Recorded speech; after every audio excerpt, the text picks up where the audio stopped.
Welcome into tonight's episode of How to Ride a Roller Coaster. Season 3, my first guest is Melanie Wells. She's the founder of Lifeologie, which is now a multi-location counseling therapeutic business. What's going on? How are you? I'm good. Thank you for having me. I'm thrilled to be here, and everything's going on all the time. Everything all at once, never stops, all the time. All the time. Yeah, I mean, you know that. That's the entrepreneur's journey, isn't it? Absolutely, the highs and the lows. I mean, I don't Yeah. know that we would know what to do with ourselves if it wasn't exactly that. You know, that's actually true. I mean, I bore easily, and I'm sure you do too. And I was thinking about your podcast and being really excited about being on it. But I was thinking about the name, and I think you might want to tweak it a tiny bit. It should be How to Ride a Roller Coaster Blindfolded. That's it. That's it. You don't even know when the drop's coming. Yeah, you can't get your breath. It's just there. Yeah, you know when it's going up, and you're thinking, okay, well, this has got to come down. Like, Right. this can't be good. But you don't know how big the drop is, and, you don't know what's going to happen next. So it's... Funny enough, like I love the name for this show, but I hate roller coasters in real life. And I saw this one video today. It's like the highest one ever. It's beautiful landscape. It's, like a mountain background setting, but they just go all the way up and then they stop and then it goes backwards. And I mean, like, just watching the video, my palms are sweaty. I'm like, yeah, this is fine. That not going to happen. Not doing it. It's so funny because I think probably there are plenty of people who are happy to ride a roller coaster that would never For sure. right, get the guts to start a business or take that kind of risk. So I think For sure. risks are all different, right? And I don't want to be up on a tall thing that might or might not break. God, no. No, like I see the people, when they have like the little circus carnivals that are like the town ones that are right down the street that you go to for the weekend.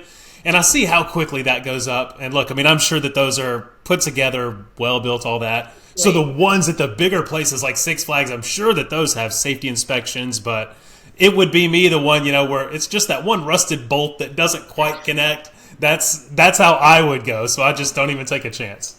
Don't even go there. Why? Don't even do it. No way. So let's dive into it. So Lifeologie, I really want to talk about how you grew it from one location to multi-location. So I guess let's start with where the idea came from and how you built that first one. Well, so it is kind of an interesting origin story. I have been a therapist, I just realized, for 30 years. Wow, congratulations. Heck I'm yeah. kind of noticing that so long.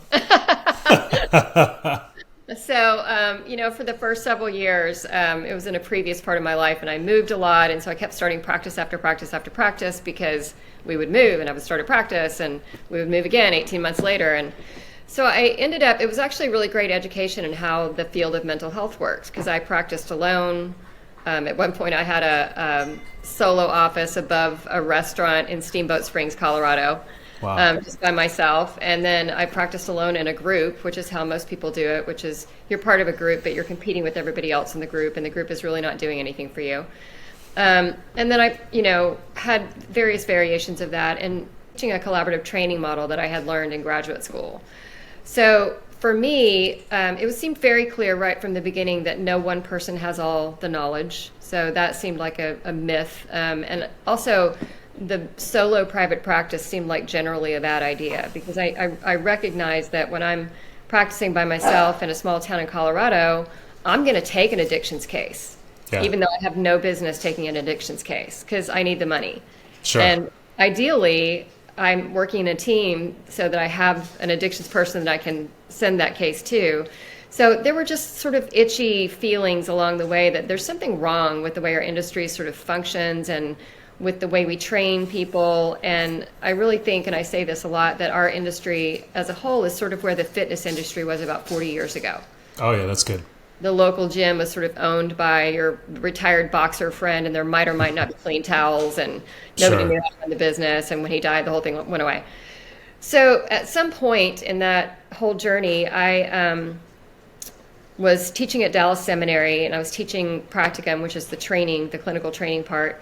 And I just had a feeling that I needed to do something different. And so I was driving around, by Lover's Lane, and I just turned and found some office space that day and just impulsively rented some space and, took several interns with me from my teaching, and it was me and 5 interns and 2 pleather chairs and a broken copier.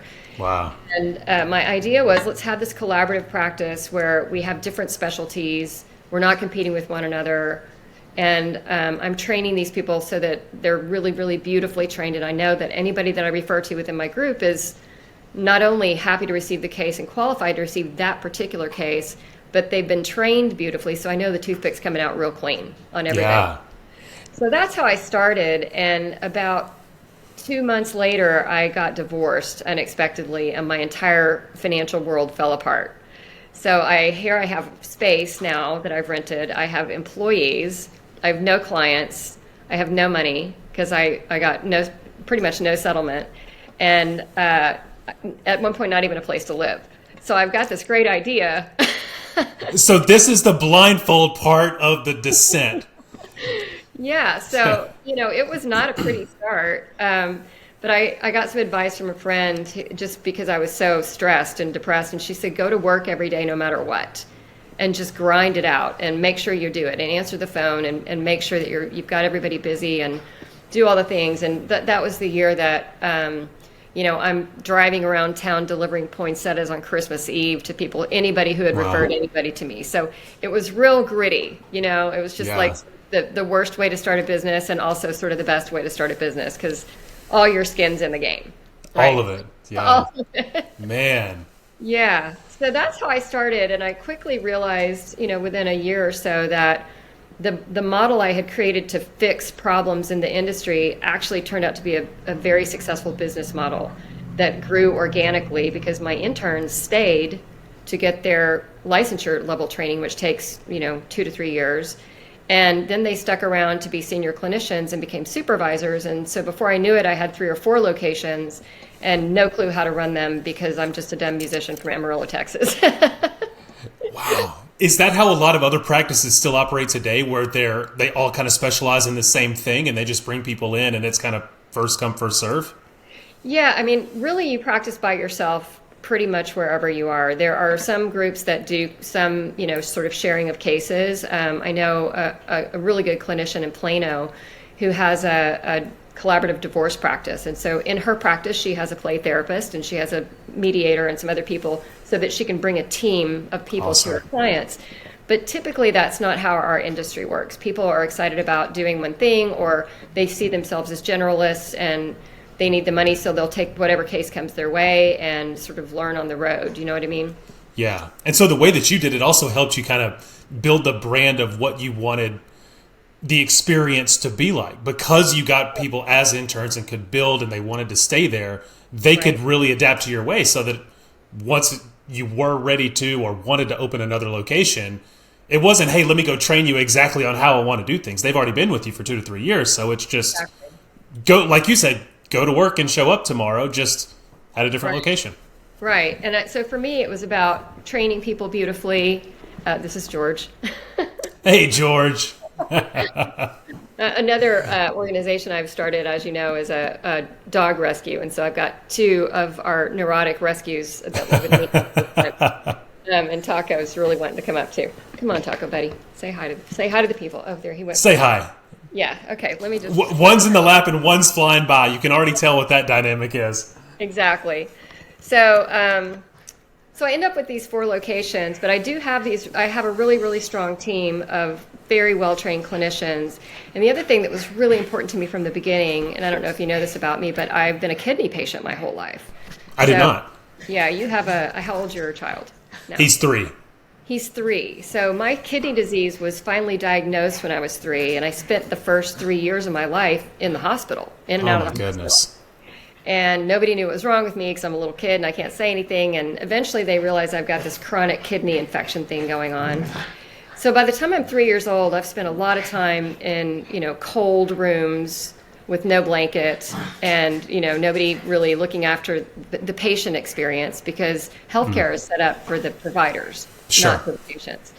And so fast forward to I'm 7, I finally have surgery, but I really still I've spent a lot of time in bad waiting rooms with sticky magazines and, Reagan era furniture and too much air conditioning. And so for me, the client experience, the patient experience needed to be a retail customer experience. So another big piece of our brand is you walk in, you think you're in a coffee shop. Like Wow. it's great. It's going to feel good. There are fantastic snacks. There might be a dog Yes. greeting you. Who knows? And So, I've been to your location in Oak Lawn, and it's exactly that. The feeling is so spot on to how you just described it that you, whenever you go in, I mean, it feels like you're in, almost like you're kind of going through like a hotel lobby, or like you said, like a really unique coffee house, where I think the last time I was there was a dog that greeted me right up front, but it's so fun and casual and laid back. And then right. once you meet yourself and once you meet the other people on your team, you guys are also a mirror of that. You also embody kind of the space that you've created. Yeah, and it's, it needs to be a comfortable workplace. It needs to be a place where everybody's really thriving. That really matters to me. So, I think my superpower as an entrepreneur, as I've discovered over the years, is I create communities that take care of communities, That's right? cool. And I create communities that transform communities. That's what I know how to do. So I really care about taking care of the people, right? My people, so that they can take care of their people. And so that sort of concentric circles, or, pebble in a pond kind of thing, for me, is what gets me out of bed every day. I love it. And so whenever you started to really kind of branch out past that first 1 to 2 locations, what were some of those speed bumps or things that you just did not see coming when it came to trying to grow it, franchise it, build it out to what you're at 19 or 20 locations now? Yeah, so I wouldn't even say a speed bump. I would say cliff that I drove over a couple of times. So I Blindfolded, that one just keeps going, yeah. Well, let's go all in. So I ran it off the cliff a couple of times, really, just because I didn't have any business experience. I was a music major in college, right? Music and Renaissance literature. Those are some handy, majors to use for Yes. the violin Add performance. that. Yes. Yeah. So I didn't really think of myself as a business owner for a long time. I owned a practice, but I didn't really think about running it like a business. And so, several years in, I had this business coach that I met with just a couple of times, and she asked me one of those questions that ruins your life. And the question she asked me was, what do you want out of your business that you're not getting now, and what are you willing to give up in order to get it? That's a tough one. And I went, oh man. So what I wanted out of my business was I wanted the vision to come to fruition. I also wanted it to be financially successful, but that's always been secondary for me. I feel like the success follows the vision. And then I was going to have to give up control. Yeah. Wow, quite a shock. So I look around me, and I've got somebody working in my practice who has 4 teenagers who are still speaking to him. And so I think, well, he clearly knows how to confront people without alienating him. So let's put him in charge of personnel. And I see that my eating disorder person is like Miss Hospital Corner. She's always like creating, filing systems and stuff. So I put her in charge of that. And before I know it, like the place really takes off. And that was a big turning point, was that year where I was willing to look around my team and think, who's really good at this particular thing? Let's empower them to do that well, which ironically, I was already doing clinically. Yeah. It was just kind of making that shift over. Making the shift. Yeah, it works all the way. And, all around the universe, it works that way. You don't have any business doing anything that you're not good at. So if I'm in charge of paper clips, we're not going to have any. Right? If I'm in charge of making sure the place feels great and it feels good to walk into, that's my jam. But I'm not the paperclip person. How many locations were you at whenever that discovery or that conversation with your business coach happened? That was at either 3 or 4. I can't remember which. Yeah. But, okay, so still kind of in that early, before it really springboarded to the next 15.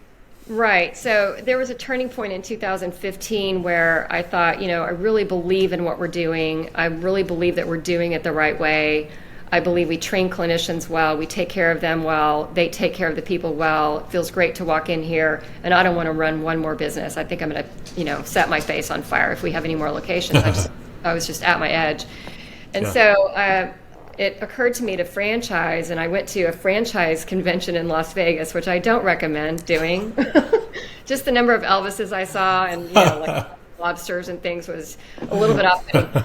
But I found out that there's a way to franchise. Of course, there's a way to do it. And so I hired the people, and we did the things, and grew very slowly and organically, quite intentionally, because in order to be a good franchise, the idea behind franchising is you can hand somebody a business and help them run it beautifully if they just follow the model, and it'll be successful. but the model has to be really beautifully built out, and that takes a lot of time and a lot of humans. And so Yep. over time, I think we've really perfected that, and our locations become successful quickly, and new communities get taken care of quickly, and it's really a beautiful thing now. So we're poised to grow quickly after this first 20, and usually 10 is sort of a milestone in the franchising business, but we've made it to 20. Wow. So I'm excited about what the next few years really bring. Wow. Huge congratulations for that. Because like you said, I mean, just the thought of getting to 20 franchise locations is mind-boggling. Yeah, if you'd asked me when I started if I would ever have 20 locations, I would have said, "Are you out of your mind? No way. I just need my copier to work." Just give me the one and my one, pleather office chair, and I'm good to go. Yeah, I was aiming low. So. Did you find that there was ever a spot along the way where it felt difficult to maybe kind of keep up with the brand of who Lifeologie is, or as you keep going, because you have to lose some of that control? And I'm sure a lot of you and your personality and that initial team help to form how Lifeologie feels. Like you mentioned, when you walk in the door, what does it feel like? Mm-hmm. Is that something that you also have to get that granular about in that kind of business in a box format module whenever you try to expand it out so that it doesn't get lost along the way? Yeah, that's a really good question, because replicating something and having it be unique to the location that it's being replicated in. I mean, we're not selling donuts here, so It's not like the countertop is 15 feet away from the door, and here are your 3 colors, and it's going to be orange and yellow and red or whatever. So there has to be some ability to replicate something in an office space you've never seen, with a footprint that's not like the one that I have, and so with the look and feel that the owner feels happy with, and that feels like Phoenix instead of Dallas. Awesome. So in order to maintain really the brand itself, there are a few things that I've maintained very close control over, and I've empowered the people around me. I really have been so fortunate to hire a fantastic team. Like, my executive team is solid and smart, and they're really good at what they know how to do. So what we've figured out is who needs to hang on to what. And so I have a designer that I really, really trust, and she manages look and feel, and she takes care of that. And when I walk into a Lifeologie, I know that it's a Lifeologie, but it doesn't look like mine, right? Got it. It's a little bit like their life. So that's turned out to be a great thing. And then the training model has been really a key for me to hang on to. So brand for us is look and feel, and also how it goes when you get there. And everything from the website to the first phone call to your first visit to everything, it's all client care. So to have that message trickle down to the 200 people now that are in our system, for me, is what I do for a living. So I make sure that I'm training everybody, and that we have a master class where all of our new clinicians learn, really the basics of exceptional client care. And then we've got this whole system of people who they all have bought into the mission. They all drank the Kool-Aid with me, and we're all sort of drunk on how we're doing in the world, and we're happy about it. Well, and I'm so glad that you talked a little earlier about the client experience. I mean, just even here locally in Dallas. So my mom lives in Louisiana with the rest of my family, but she comes here whenever she has to have any kind of major medical procedure done. So she's had a hip replacement. She's had a couple of other things that she's had done. Because just the level of care coming to a place like Baylor here in Dallas, in Frisco, is just so much different than there. Because like you said, I mean, there it feels like it's very insurance focused. Who do you have? What do you take? Go sit. We'll call you when your name is, But here, I mean, you walk in, they know you by name. The actual doctor who did your procedure calls you. Yes. It's just such a different level of care. She's like, I don't care what happens. I will never, ever go to a hospital there for any kind of big surgery that I have to have. I will go right back over there where I can come back 6 months later and they know my name. They reach out to me personally, and I feel like they care. Like, I didn't need or want anything. It felt like I was staying at a hotel, and it was a hospital, and I didn't want to leave. Yeah. She was like, it was the most amazing care. And I'm so glad that, you mentioned that too, because I feel like that really kind of is that tipping point, especially in, the healthcare and mental health space, that really kind of does make that lasting impact. Yeah. And it's, people feel bad already when they walk in. let's not have them sitting on lousy furniture and, not having any refreshments. Let's not do that, right?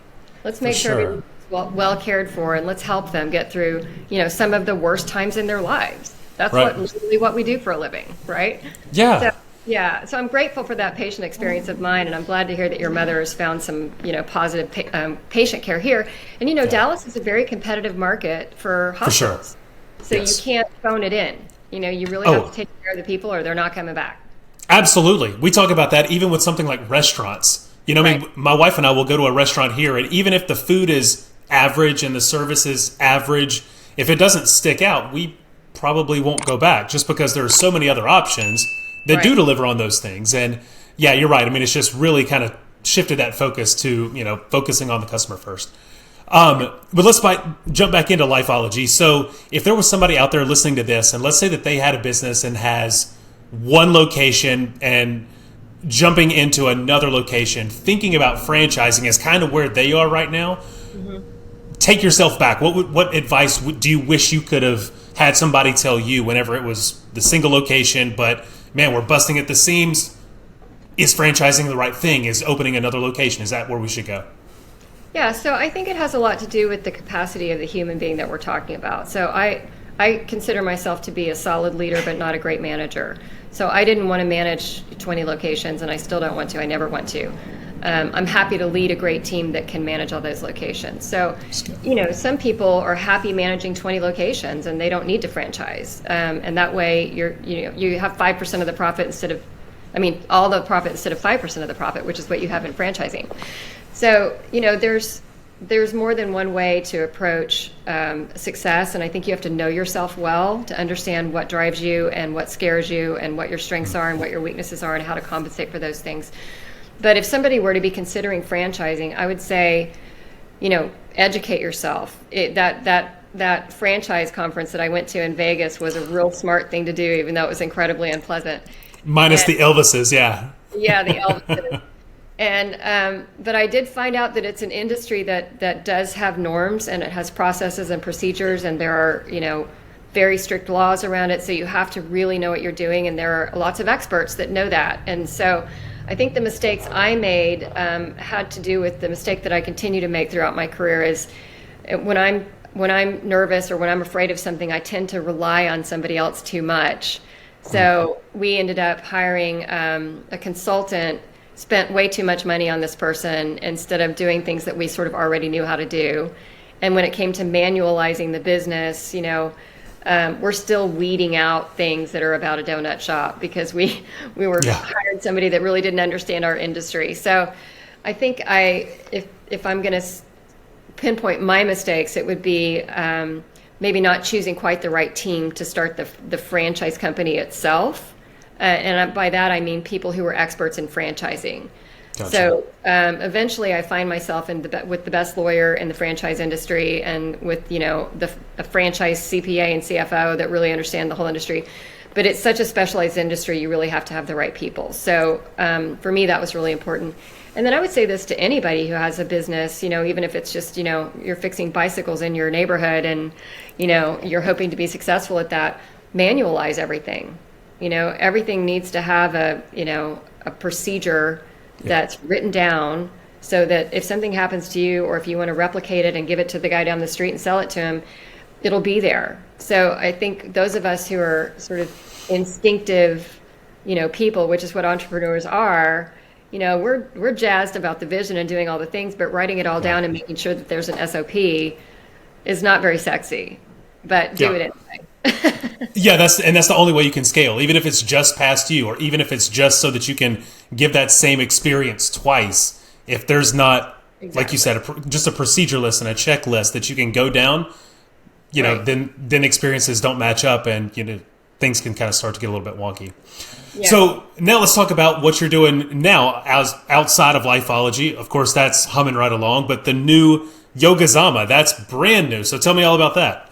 Well, this is exciting. So in 2014, I think it was, I started a yoga training school that's based in neurobiology. So it's called the LISP School, Lifeologie International School for Psychotherapeutic Yoga, which is a mouthful. But it is, the idea was, we know that yoga and mental health care go very closely together. And I had started yoga several years before, just because there were no Pilates classes at my new gym that fit my schedule. And all I did, I just wanted to keep my ass from sliding down the back of my thighs. That was my only fitness goal. So I'm thinking, well, I'll try yoga. So I start doing yoga, and I start sleeping better, and my anxiety goes away, and I don't get sick as often. I don't get as many kidney infections. And I'm thinking, wow, this is amazing. Wow. So it comes to a point where I'm stuck with a client, and I ask my yoga teacher, can you come into my office and work with this person? Because I can't get to this part of her brain for some reason. And so we moved the coffee table out of the way, and he worked with her, and she got better fast. And I thought, okay, so I'm going to build a yoga studio and hire a bunch of yogis, which is what I did. And then a few years into it, we realized, well, we need to train people in this, and just because we're a training facility and we need to know why it works. So that's when we started the school. So it was a little bit backwards. I've been known to build the plane while I'm flying it, and that's what I did there. So over the years, we've graduated quite a few students in an RYT and a PYT, which is a psychotherapeutic yoga teacher. It's our own credential, 200 hour. And we've had this yoga studio sort of as part of our space because it's one of the services we offered. And then during COVID, we sort of shut it all down because you couldn't be having people breathing in the same room and all that. But the practice in Lifeologie really exploded because, it was an industry that could pivot and everybody was mentally ill. Good time to be in the crazy business. So what's happened subsequently is we've realized there's really a need in the yoga industry for a few things, for neurobiologically informed yoga, so that you don't take, if you're a person who's anxious, you do not need to be taking a hot yoga class. You need to be taking a restorative yoga class and something with a lot of forward bending. We know that there are protocols for things. So each of our classes has a desired energetic outcome. If this is a down-regulating class and it's great for anxiety, is part of the class description. So that for me was a necessary thing. And then, inclusivity is a big deal as well. And that's been a big part of Lifeologie as well. We have a wide range of fees because it should be affordable for everyone. And yoga is the cheapest mental health care there is. All you need is a place to sit in your own breath, right? Yeah. So how can we have a studio that's inclusive for, everybody in the rainbow, all shapes of people who are in all kinds of shape. If you can't touch your toes, there should be a yoga studio for you. Sure.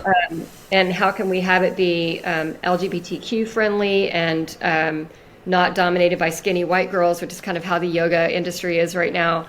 Sure. So we wanted to create this community space that's welcoming to everybody and is, again, sort of a retail client experience where there's a mat for everybody. That's really our mission. That's cool. So we now have this beautiful yoga studio that's super serving our community and bringing this wonderful gift of yoga to people who otherwise probably wouldn't set foot in a yoga studio. And then, we have our hardcore yogis who are doing handstands in the middle of the room too. But our mission is really to reach everyone with the sort of magical science of yoga, which is you can train your nervous system to stay calm for you. You don't have to tell it to, right? So that's what we're doing for people out there in the world. And I love the tagline. I don't know if that's your official tagline or not. The having a mat for everybody. I love that. So is there only the one location right now? I know you just got started with it. There's just the one location right now. Our yoga school, and our 200 is called the Yoga Zama 200, is actually an international program. And we have, for the last two cohorts particularly, actually more than that, we've had students in Europe, but also particularly in Africa. And so We've educated 20 or 25 African yogis because our mission as a school is to bring the healing modality of yoga into traumatized communities.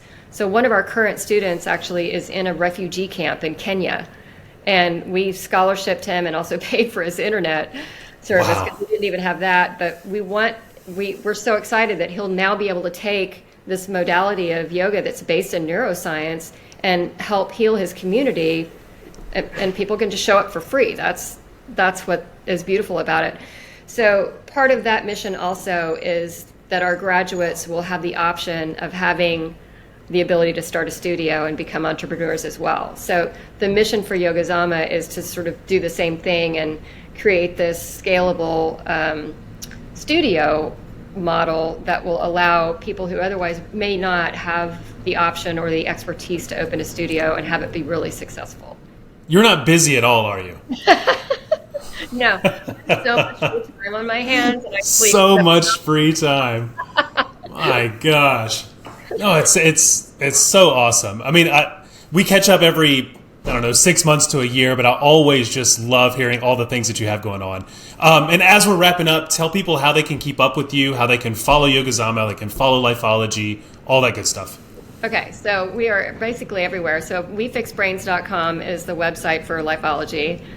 We like it to be accessible and kind of funny. Yogazamastudio.com is the website for the studio, and our social channels are Lifeologie and also Yogazama Studio. And then the Lispy School has its own social channel. And I want to mention too that I have, I mentioned my team before, but I have a business partner. His name is Ali Haji in the yoga side, and he's just been a dream. So none of this would be possible without his partnership. And then I have partners on the Lifeologie side as well. So I think if I have a takeaway word for entrepreneurs, it's build a team that's fabulous, that you can trust, that's full of superheroes that do things that you don't do, and ride that wave together. Have it be amazing and fun, yes, and do the interesting work. And it's just juicy. It's juicy every day. Do it all together. I love that. Couldn't have said it better myself. Well, thank you so much. This has been fantastic. I'll make sure all of that is in the show notes so that people can find you, keep up with you, follow you, everything. All right. Thank you so much. It's been a real pleasure. You got it. Thank you. Have a good one. Thanks for watching. Be sure to like the video and comment. I love to interact. And as always, be sure to subscribe to the channel.